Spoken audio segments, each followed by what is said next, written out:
बतौर एम्बेसडर आपने देखा है कि वाकई पाकिस्तान में कोई इंसानी हुकूक की खिलाफ वर्जियाँ हो रही हैं؟ نقض حقوق بشر در همه جای دنیا وجود داره. از تو آمریکا و اروپا که ادعای وضع قوانین حقوق بشر، نقض حقوق بشر از پاکستان بیشتر.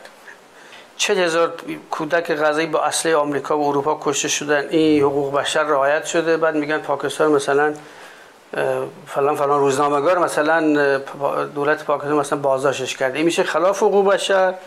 ولی اون 40,000 نفر که به سلاح‌های میکروبی و نمیدونم کشنده آمریکا و اروپا کشته میشن، اونا حقوق بشر نیست.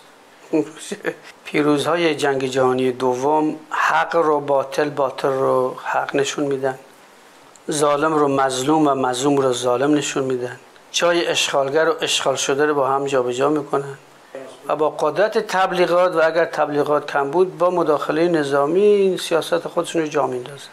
پاکستان ممکن هر کشور دیگه ممکنه 100 تا مشکل هم داشته باشه.